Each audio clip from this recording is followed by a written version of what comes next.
آج تک کسی کائنات میں نہ آکسفورڈ نے ایسا کوئی نصاب بنایا ہے، نہ پنجاب یونیورسٹی نے، نہ کراچی یونیورسٹی نے، جو نصاب اللہ ماں کی ممتا کو دے کے دنیا میں بھیجتا ہے، وہ بنا ہی نہیں نصاب کہیں۔ کان لگا کے نصیحت سنو ماں باپ کی، وہ کیا کہتے ہیں۔ تو حضرت لقمان اپنے بیٹے کو نصیحت کرتے ہیں۔ پہلی بات انہوں نے یہ کی کہ بیٹا کبھی شرک نہ کرنا، اور دوسری بات یہ کی اپنے بیٹے کو کہ اللہ اور ماں باپ کا شکر گزار ہونا۔ پھر فرمایا والدین کے ساتھ نیکی کا برتاؤ کرنا۔ اس مقام پر پھر قرآن نے اولاد کے لیے ماں باپ کی مشقتوں کا ذکر بھی فرمایا، اور یہ بھی فرمایا کہ اگر خدا نہ خواستہ کسی کے ماں باپ مشرک ہوں تو ان کے دباؤ میں شرک میں مبتلا نہ ہو، لیکن اس کے باوجود دنیاوی امور میں ماں باپ کے ساتھ بدستور نیکی کا برتاؤ کرے۔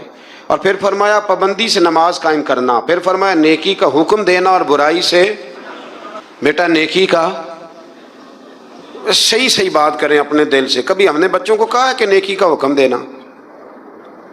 بیٹے اچھا سا کاروبار کر، کوئی تگڑے سے پیسے کم، نیکی کا حکم دینا اور برائی سے، یہ باپ کہہ رہا ہے اپنے بیٹے کو، بیٹا یہ تو نے ڈیوٹی کرنی ہے۔ اور پھر ارشاد فرمایا کہ پابندی سے نماز قائم کرنا، نیکی کا حکم دینا، برائی سے منع کرنا، لوگوں کے ساتھ تکبر سے پیش نہ آنا، زمین پہ اکڑ کے نہیں بلکہ عاجزی کے ساتھ چلنا۔ لیکن اگر ابا جی اپنے بچے کو بتائیں او تو انہوں نے باللہ کھیڑتا تھا پیالہ تو جٹا نہ منڈا ہے، اللہ ماشاءاللہ، اگر ابا جی یہ سبق پڑھائیں تو تکبر کا درس آیا کہ یہاں عاجزی کا درس آیا؟ اس کو کہنا چاہیے تھا بیٹا یہ تو اللہ کی تقسیم ہے، پر مخلوق ساری رب کی ہے۔ کہا بیٹے کبھی تکبر نہ کرنا، چال اور گفتار میں تواضع اختیار کرنا۔ یہ حضرت لقمان نے اپنے بیٹے کو نصیحت اس میں کہیں فرمایا کہ ذرا دھیان سے رزق کمانا، کہا کہیں توجہ سے افسر بن جانا، یہ کہا ہے۔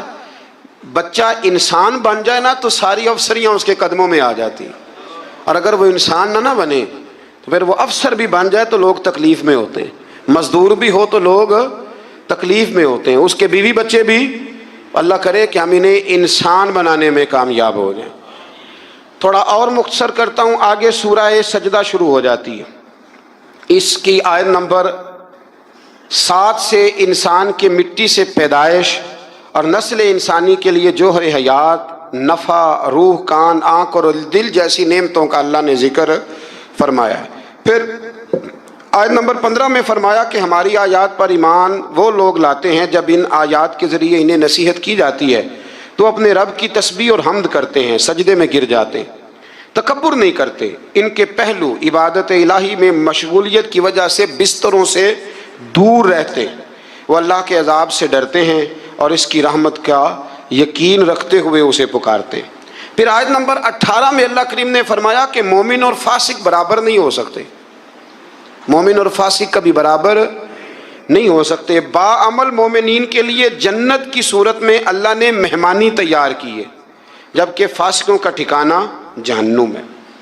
پھر آگے سورہ احزاب شروع ہوتی ہے۔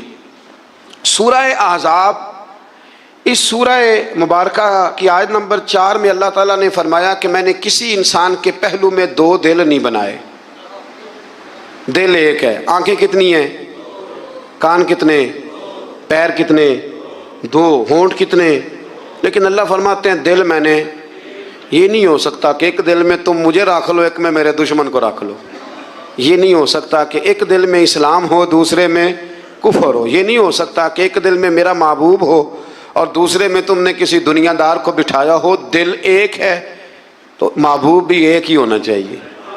وہ الگ بات ہے کہ کبھی کبھی کسی شاعر نے یہ شکوہ کیا ہے، وہ بھی شکوہ نہیں، اس نے اپنی بات کی، ہم اپنے لفظوں میں لیتے ہیں نا۔ یوں سمجھ لیں کہ کسی نے کہا کہ میں حضور سے محبت کرتا تھا تو مجھے تڑپ لگ گئی تو تڑپ کا مزہ بڑا آیا۔ اعلیٰ حضرت نے بھی کہا نا عشق تیرے صدقے جلنے سے چھٹے سستے، جو آگ بجھا دے گی وہ آگ لگائی ہے۔ تو وہ شاعر کہتا ہے کہ اتنا میں تڑپا ہوں اپنے محبوب کے لیے، تو تڑپ کا بھی ایک مزہ ہے۔ تو کہتا ہے وہ مزہ دیا ہے تڑپ نے کہ میری آرزو ہے یا رب، میرے دونوں پہلوؤں میں دل بے قرار ہوتا، میرے دونوں پہلوؤں میں دل بے قرار ہوتا۔ اللہ کریم ہمیں سمجھنے کی توفیق عطا فرمائے۔ تو دل ایک ہے تو محبت بھی ایک ہی ہونی چاہیے۔ اسی آیت میں فرمایا کہ منہ بولے بیٹے وہ حقیقی بیٹے کے حکم میں نہیں ہوتے، نبی کریم علیہ السلام نے حضرت زید بن حارثہ کی پرورش کی تھی تو کچھ لوگوں نے زید بن محمد کہنا شروع کر دیا.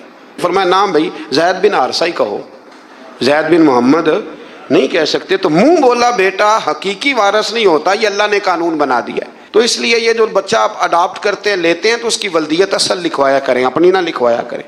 ہاں اگر آپ نے جائیداد میں سے اپنی مرضی سے کچھ ہے دینی ہے تو زندگی میں دے دیں, لیکن شریعت کہتی ہے کہ اس کے نام کے ساتھ اس کے اصل باپ کا انعام آئے.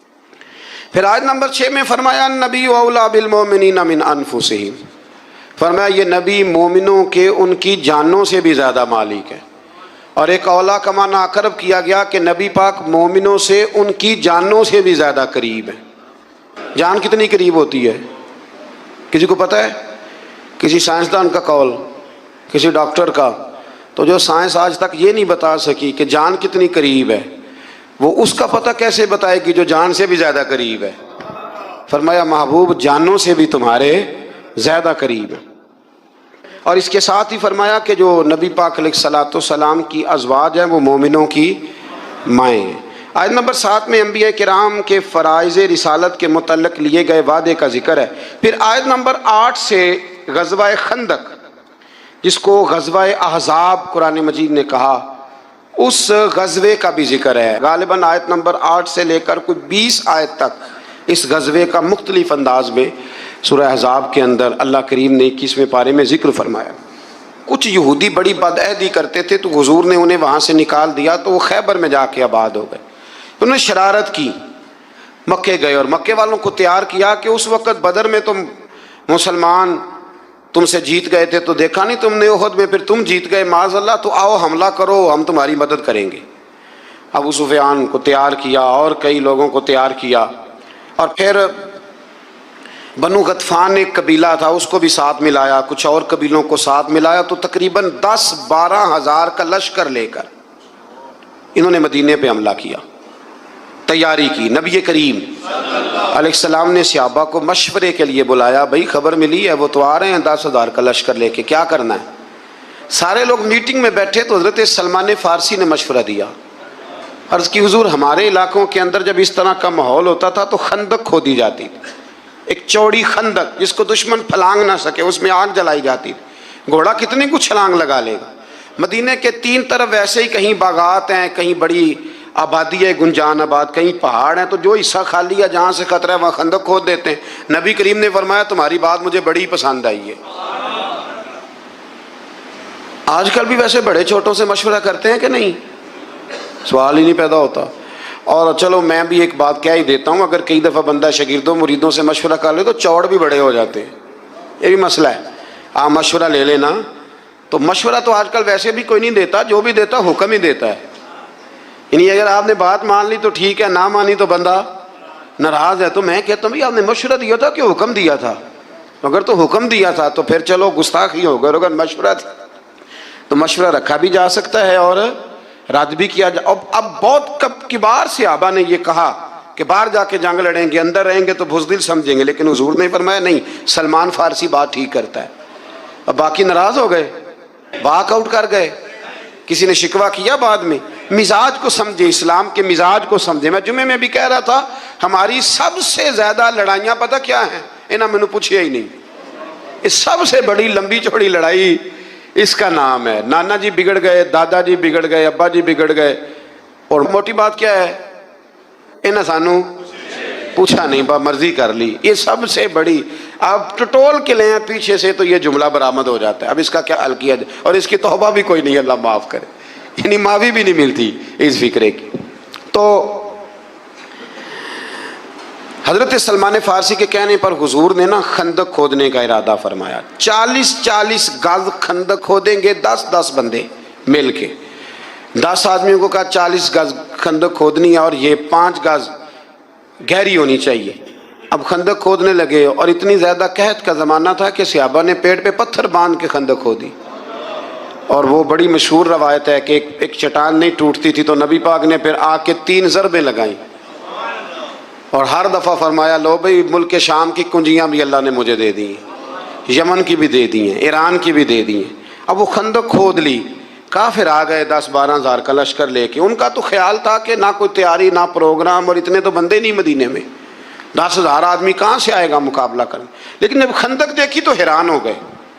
اب خندق کے اس پار انہوں نے خیمے لگا لیے، اس پار مسلمان تھے. ایک جگہ سے تھوڑی سی خندق جو تھی وہ کم چوڑی تھی، تو وہاں سے عمر بن عبد ود بہت بڑا پہلوان تھا، بہت بڑا. یہ جنگ بدر میں زخمی ہوا تھا تو بھاگ گیا تھا. اس نے قسم اٹھائی تھی کہ اتنی دیر تک سر میں تیل نہیں لگاؤں گا، اتنی دیر معاذ اللہ مسلمانوں سے بدلہ نہیں لے لوں گا. تو یہ آیا اس دن، جب میدان کے اندر آیا نا، چھلانگ لگائی گھوڑے کو اس نے کسی طریقے سے، تو گھوڑا اس کا ایک جگہ سے کم چوڑی تھی وہاں سے کراس کر گیا، اٹھا. اور اس کے بارے میں مشہور تھا کہ 1000 آدمی کا مقابلہ کرتا ہے. گھوڑے کی چھلانگ لگائی، گرا، گھوڑا بھی گرا، یہ بھی گرا، پھر اٹھا. تو اٹھ کے کہنے لگا ہے کوئی میرے مقابلے میں تو سامنے آئے.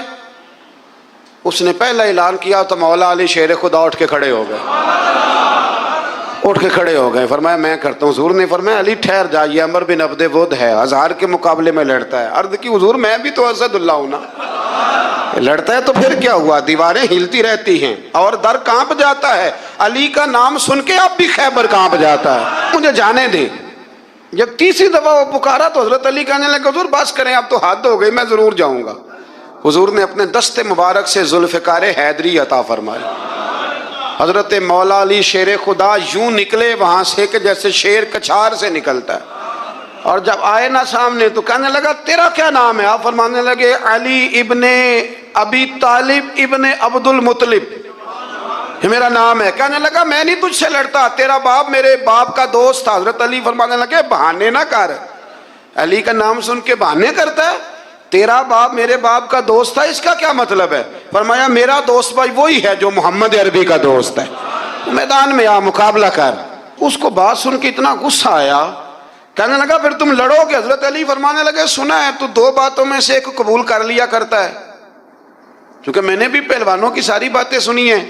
تو کہنے لگا وہ کیا؟ حضرت علی فرمانے لگے سنا ہے تو 2 میں سے ایک قبول کر لیتا ہے. فرمایا ہاں. کہنے لگے پھر 2 ہی باتیں ہیں، یا اسلام قبول کر لے یا میدان میں آ جا، ایک رکھ لے. کہنے لگا وہ تو نہیں میں قبول کرتا.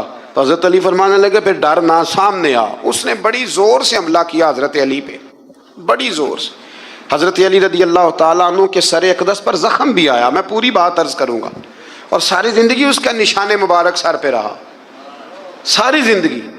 تو جب اس نے حملہ کر لیا تو پھر حضرت علی نے بغیر بتائے حملہ نہیں کیا. فرمانے لگے بھئی تیری باری ختم ہو گئی یا میری باری ہے؟ اور ذرا سنبھل کے رہنا، علی آنے لگا ہے. میں پشت پہ وار نہیں کرتا، میں بتا کے آیا کرتا ہوں. انا اسد اللہ و رسول، میں اللہ کا بھی شیر ہوں، رسول اللہ کا بھی شیر ہوں. فرمایا ذرا تیاری کر لے. حضرت علی نے ایک ہی ضرب لگائی، ایک ہی. تو صحابہ کرام فرماتے ہیں جب دونوں گتھم گتھا ہوئے تو ریت اتنی اڑی کہ کچھ سمجھ نہیں آ رہا تھا. فرماتے ہیں لوگ آنکھیں کھول کے دیکھ رہے تھے، اور جب ریت چھٹی نا تو کہتے ہیں وہ زمین پہ پڑا تھا، اس کے 2 ٹکڑے تھے اور علی شیر خدا اس کی چھاتی پہ کھڑے تھے. میرے رسول کریم نے فرمایا اس وقت، فرمایا خندق کے دن علی کی ایک ضرب ساری کائنات کی نفلی عبادتوں سے بہتر ہے. ساری دنیا کی نفلی عبادتوں سے مولا علی کی وہ ضرب بہتر ہے. 1 مہینے تک کافروں نے وہاں خیمے لگائے رکھے. ایک دفعہ حضرت علی نے ایک بندہ کاٹا، پھر دوبارہ جرت کوئی نہیں کی کسی نے آگے آنے کی، نہ کسی نے بتایا کہ وہاں سے ہے رستہ نکل جاؤ، کوئی آیا نہیں. پھر اللہ نے فضل فرمایا، جس کا یہاں اللہ نے آیت نمبر 8 سے آگے ذکر فرمایا ہے. یہاں پھر اللہ نے فضل فرمایا. ان کے خیمے لگے تھے، ٹھنڈ بڑی تھی تو رب کریم نے ہوا بھیجی، ٹھنڈی ہوائیں چلی، آندھیاں آئیں، خیمے اکھڑ گئے، جانور ان کے رسے توڑا کے بھاگ گئے. ابو سفیان کہنے لگا بھئی بات یہ ہے کہ مہینہ ہو گیا میں یہاں، نہ وہ ہمارے قابو آئے، نہ کوئی بات مسئلے کا حل ہوا. اب یہ جو طوفان ہے نا، اس میں تو نہیں رہ سکتا، تم نے رہنا تو رہو. اس نے سب سے پہلے وہ بیٹھا اونٹ پر، اور روایت میں کتنی تیزی سے بیٹھا کہ اس کے اونٹ کا پاؤں بدا تھا، اسے یہ بھی یاد نہ رہا. اونٹ کو اٹھاتا ہے تو اٹھتا نہیں. تو کسی نے کہا سردار تجھے تو بھاگنے کی اتنی جلدی ہے کہ تم نے اونٹ کا پیر بھی نہیں کھولا. رسی تلوار سے کاٹی، جب وہ بھاگا تو سارے پیچھے بھاگ گئے. میرے حبیب فرمانے لگے دیکھو رب کریم نے ہمیں بغیر جنگ کے ہی فتح عطا فرما دی. اس ساری جنگ کے احوال اس پارے کے اندر رب کریم نے بیان فرمائے. اس کو جنگ احزاب بھی کہتے ہیں اور جنگ خندق بھی کہتے ہیں. پھر آیت نمبر 21 میں فرمایا لقد کان لکم فی رسول اللہ اسوۃ حسنہ، فرمایا بے شک تمہارے لیے نبی پاک کی زندگی میں بہترین نمونہ ہے، تمہیں دائیں بائیں جانے کی ضرورت ہی کوئی نہیں، جدھر جدھر حضور جاتے ہیں پیچھے پیچھے جاؤ، یہ رستہ تمہیں رب کریم کی بارگاہ ناز کے قریب کر دے گا۔ پھر اللہ تبارک و تعالیٰ نے آیت نمبر 26 میں جو بنو قریظہ ہیں ان کی بدعہدی کو بیان کیا، ان کے محاصرے کو، اور پھر ان کے کلوں سے اترنے کو، ان کے قتل کرنے کو، قیدی بنا لینے کو، ان کی زمینوں مکانوں مال و متاع کے مسلمانوں کے وارث بنانے کا بیان۔ حشر میں پھر ملیں گے میرے دوستو، بس یہی ہے مقام آخری آخری، حشر میں پھر ملیں گے میرے دوستو، زندگی نے جہاں تک وفا کی رہی، چل دیے اب سلام آخری آخری، حشر میں پھر ملیں گے میرے دوستو، کہنا سب جیت جی کے شکوے گلے، آج سے ختم دنیا کے سب سلسلے، سمجھنے کو ہے دم نکلنے کو ہے، اب ہے قصہ تمام آخری آخری، حشر میں پھر ملیں گے میرے دوستو، مجھ کو نہلا کے کہنا دیے پفن، رو چکے مل کے ماں باپ بھائی بہن، موت دی دوستو آز حیرت میں ہے، ہو چکا انتظام آخری آخری، حشر میں پھر ملیں گے میرے دوستو۔ اور اس پارے کے آخر میں اللہ کریم نے ایک بات کو اور بیان کیا، امہات المومنین ازواج مطہرات کو دعوت دی گئی کہ آپ دنیا کی زندگی کی زینت آپ کو چاہیے، آپ اسے اختیار کرنا چاہیں تو اس کی بھی اجازت ہے، اللہ نے اجازت دے دی، اور اگر اللہ اور اس کے رسول اور آخرت آپ کو مطلوب ہے تو پھر اللہ یقین دلاتا ہے کہ آپ کو وہ چیز نصیب ہو جائے گی۔ اصل میں نا یہ بھی تھوڑا سا پس منظر ہے، اس پر بھی لوگ عرضہ سرائی کرتے ہیں، تو میرا خیال ہے اس کو بھی ذرا کھول دوں تھوڑا سا۔ ایک زمانہ تو وہ تھا جب غربت تھی، پھر اللہ نے مال دیا، بنو قریظہ بنو نذیر بڑے بڑے علاقے فتح ہوئے، مال آیا تو باقی لوگوں میں بال بٹتا تھا، تو جو صحابہ کل غریب تھے مال غنیمت کی وجہ سے امیر ہو گئے، ان کی بیویاں بڑے بڑے اچھے لباس پہنتی، کھانا کھاتی، سارا کچھ ہوتا۔ تو ازواج مطہرات نے ایک دن نبی کریم کی بارگاہ میں یہ عرض کی کہ یا رسول اللہ صلی اللہ علیہ وسلم، جب تک تو حالات اور تھے تو ہم بھی خاموش تھیں، اب تو اللہ کا فضل ہے، لیکن آپ کے پاس جو آتا ہے آپ بانٹ دیتے ہیں، اگر کچھ نہ کچھ ہمیں میسر آ جائے۔ میرے رسول کریم علیہ السلام نے اس بات کو پسند نہیں کیا، حضور ناراض ہو کے چلے گئے۔ پھر رب کریم نے یہ آیات نازل فرمائیں، فرمایا تمہیں دنیا کی زینت چاہیے یا تمہیں اللہ کا رسول چاہیے؟ تو بیک زبان تمام ازواج نے کہا، بیک زبان ساری ماؤں نے کہا، ہمیں نہیں دنیا چاہیے، ہمیں تو مصطفیٰ کریم کا قرب چاہیے۔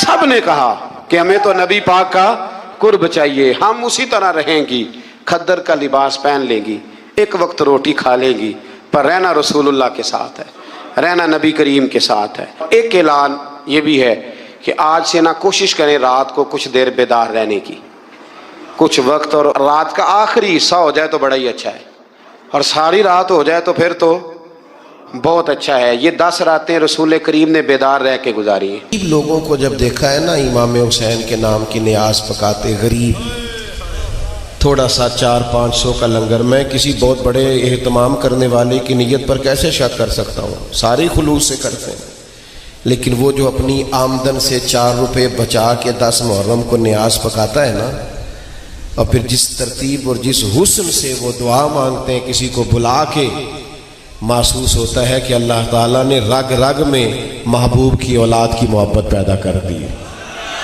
اور یہ ہم نے دیہاتوں میں دیکھا، سادے لوگوں میں دیکھا۔ جب لوگ امیر ہو جاتے ہیں پھر تو انہیں دلیلیں بھی نہیں نہ ملتی نیاز پکانے کی، پھر تو مسئلہ دوسری طرف نکل جاتا ہے، دلائل ہی نہیں ملتے اس وقت الا ماشاءاللہ۔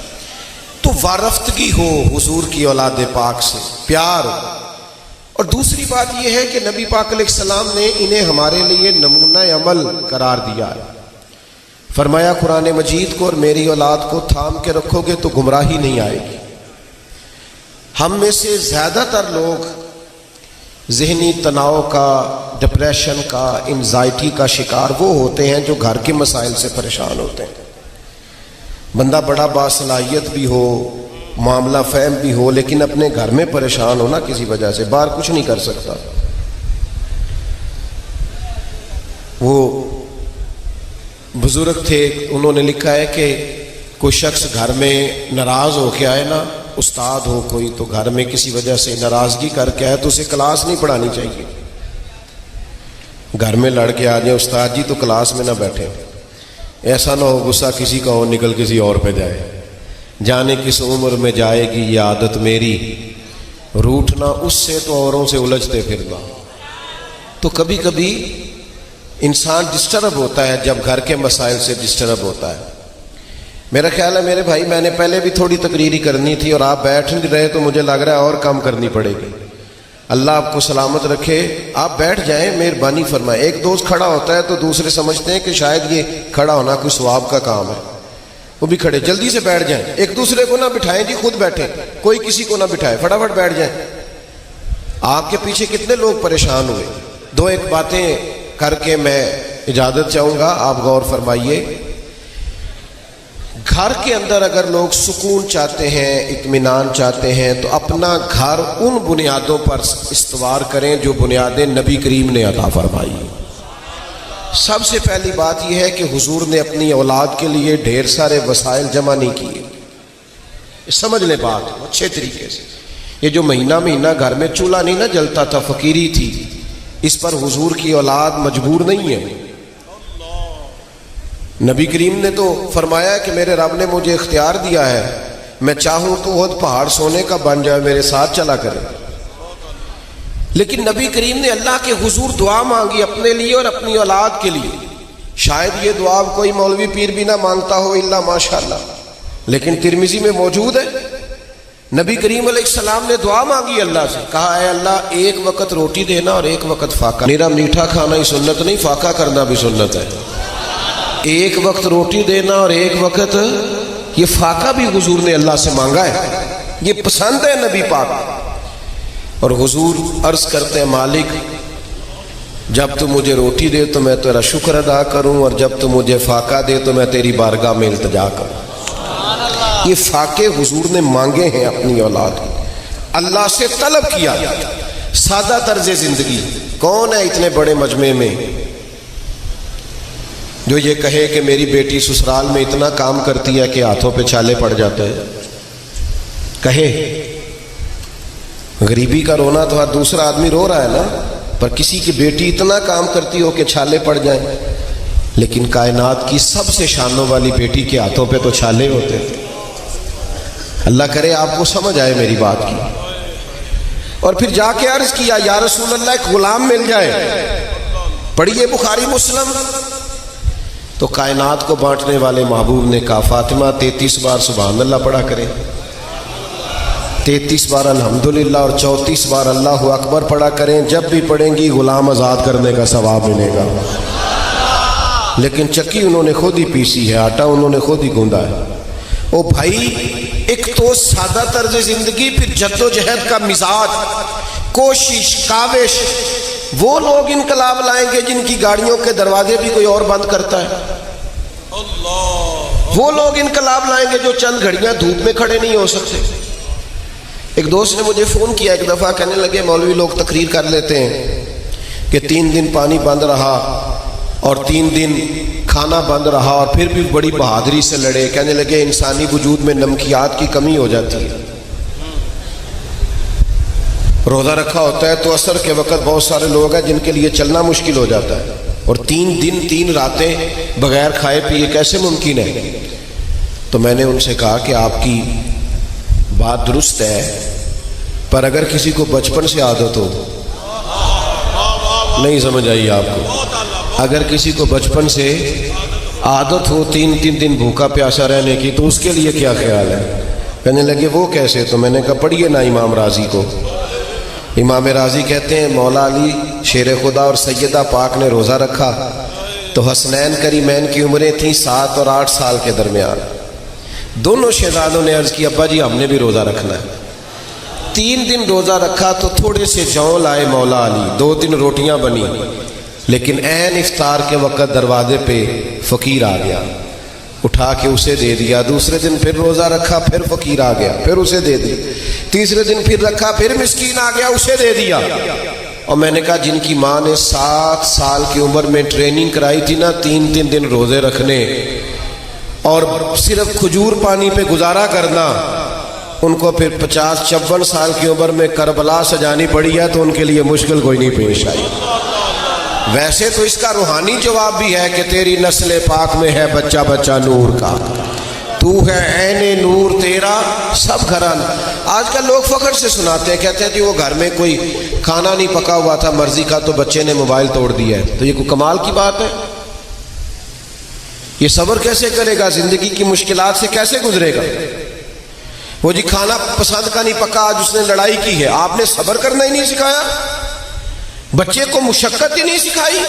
میں نے لاڈلا رکھا ہوا، آپ نے لاڈلا کہہ کے تباہ کر دی، اس کی صلاحیتیں ختم ہو گئی، کسی کام لائق نہیں رہا.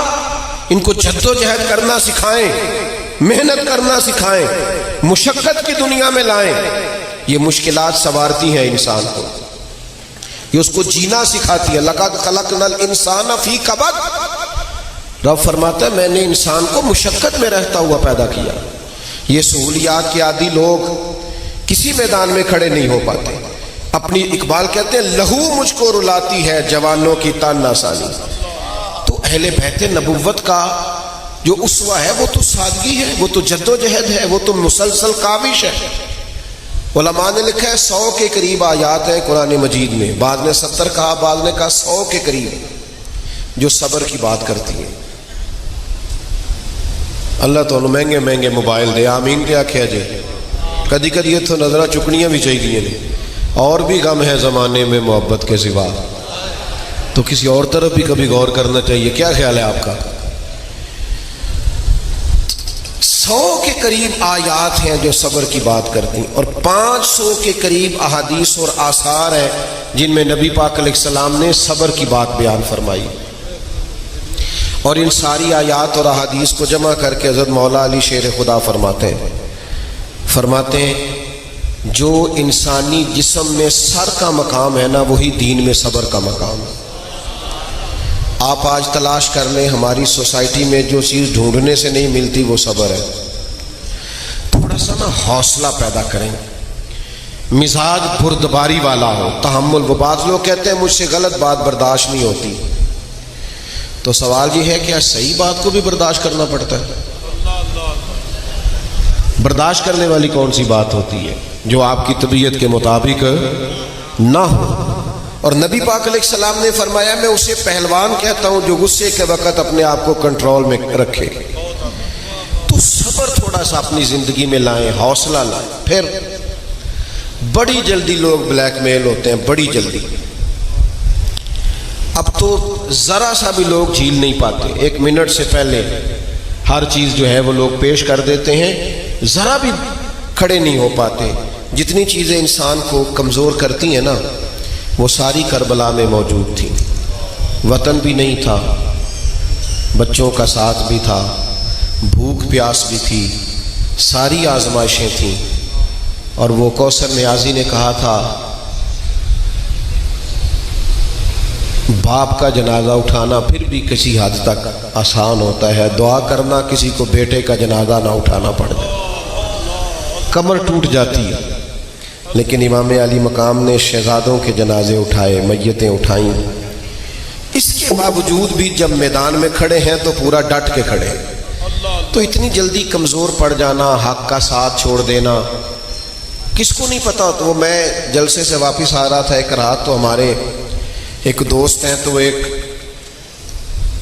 MNA صاحب کے بڑے خاص دوست ہیں اور بڑی ان کی وہ کمپین کرتے ہیں، تو سڑک پہ کھڑے تھے۔ میں نے ان کو آواز دی، میں نے کہا صاحب آپ نے بیج بھی لگا رکھا ہے اور آپ کا لیڈر تقریر کر رہا ہے، سنیں تو صحیح جا کے۔ کہنے لگے تمہیں بھی پتہ ہے، تو مینوں بھی پتہ ہے، جھوٹ پہ ماردا ہے سارے۔ تو میں نے کہا چلیں اگر آپ کو سارا ہی پتہ ہے تو پھر خدا کے لیے آپ رستہ ہی بدل جائیں۔ پتہ ہے فلاں جھوٹا ہے، بد کردار ہے، کیا مانا ہے پھر اتنا دھوکہ اپنے آپ کے ساتھ، اتنا دھوکہ قوم کے ساتھ؟ سب پتہ ہوتا ہے فلانا سیاسی بیان دے رہا ہے، پھر بھی کارکن بنتے ہو، اپنے دروازوں کے سامنے سیاسی دفتر کھولتے ہو، میں نے فلانے کی حمایت کر دی اور میں نے فلاں کی مخالفت کر دی، اور پھر آپ 10 محرم کو آ کے حسینی بھی بن جاتے ہو۔ ایسے تھوڑی چلے گا۔ یہی تو مزاج میں فرق ہے۔ جو حسینی مزاج لوگ ہوتے ہیں وہ ہوا کسی طرف کی بھی ہو وہ اس طرف نظر آتے ہیں جس طرف حق نظر آتا ہے۔ وہ اس مزاج کے نہیں ہوتے کہ آج کل ہوا کدھر کی چل رہی ہے، وہ کردار کی بات کرتے ہیں۔ پھر دوسری گزارش آپ کی خدمت میں یہ بھی کرنی ہے، اہل بیت سے سیکھیے۔ مسلمان کا شیوا یہ ہے کہ وہ محنت کرتا ہے اور نتیجہ اپنے رب پہ چھوڑ دیتا ہے۔ جو نتیجے مانگتے ہیں وہ عابد نہیں ہوتے، تاجر ہوتے ہیں۔ میں نے اتنی نیکیاں کر لیں، اتنی خدمت کر لی، اب مجھے یہ نتیجہ ملنا چاہیے، نتیجہ نہیں مانگے، نتیجہ اللہ پہ چھوڑ دیں۔ ہمارے علماء نے زندگیاں لگا دی، مشائخ نے ڈیوٹی کی، اپنے اپنے وقت میں اپنی اپنی ڈیوٹی دے کے رخصت ہوئے، نتائج کا مطالبہ نہیں۔ امام حسین رضی اللہ تعالیٰ عنہ اپنے خاندان سمیت شہید ہو گئے تھے کربلا میں، تو کیا اگلی صبح پھر یزید کا تختہ الٹ گیا تھا؟ وہ تو 3.5 سال 4 سال 4.5 سال بعض نے لکھا ہے حکومت کر گیا۔ اتنی قربانی کے باوجود بھی وہ اگلے ایک لمبا عرصہ اس نے حکومت کی، سمجھے بات کو۔ لیکن لطف کی بات یہ ہے کہ جو اس کے حمایتی بھی ہیں نا، وہ بھی ڈر ڈر کے نام لیتے ہیں۔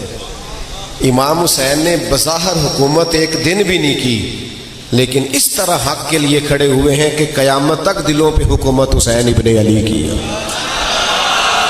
اپنے اندر یہ ذوق پیدا کریں۔ کوئی ضروری نہیں ہے دنیا آپ کے ساتھ چلے، آپ حق بات تو کہیں۔ میں اکیلا ہی چلا تھا جانب منزل، مگر پھر لوگ آتے ہی گئے، پھر کارواں بنتا گیا۔ تو آپ ہمت تو کریں، جدوجہد تو کریں۔ اور پھر اہل بیت نبوت کی زندگیوں سے جو بہت زیادہ سیکھنے کی بات ہے اور سمجھنے کی بات اور غور کرنے کی بات ہے، جتنی کتابیں آپ پڑھیں گے نا سیدہ پاک کی سیرت پر، مولا علی کی سیرت پر، حسنین کریمین کے حالات پڑھا، آپ حیران ہوں گے کہ ہر مصنف نے لکھا ہے مہینہ مہینہ چولہا نہیں جلتا تھا، لیکن جس نے بھی یہ لکھا ہے نا گھر میں مہینہ مہینہ چولہا نہیں جلا، اسی نے 2 صفحے چھوڑ کے لکھا ہے جو دروازے پہ آیا ہے اسے جھولی بھر کے عطا فرمایا ہے۔ یہ جو سخاوت ہے نا، دوسروں کو ترجیح دینا، آج تو مزاج ہی نہیں ہے سخاوت کا۔ آج تو آپ کو میرا مطلب ہے کہیں کیمرے کے آگے پیسے پھینکنے پڑیں تو پھر نکلتے ہیں جیبوں سے، لیکن ویسے اگر کہیں کسی جگہ امداد کا معاملہ ہو، ناراض ہو گیا ہو جو یار میرا دل کر دے، ہو کہ آنکھوں کو نہیں کرنا، اس طرح کے ناراض ہو جاؤ کہ بدل جاؤ پھر کہ آئندہ نہیں کریں گے۔ او خدا کے بندو، اور بھی کئی طریقے ہیں، ان کو استعمال کیا جا سکتا ہے، لیکن آپ استحصال تو نہیں کریں نا۔ آپ اس شخص کو جو مجمع میں کھڑا ہے اور جس بیچارے نے بچوں کی فیس نہیں دے پایا اور بچے چھڑوا لیے، وہ کیا سوچتا ہے نوٹوں کی رم جھم میں کہ یہ میرے ساتھ کیا ہو رہا ہے اور یہ یہاں کیا لذت پیدا کی جا رہی ہے۔ کچھ چیزیں سمجھنے لائق، غور کرنے کے لائق۔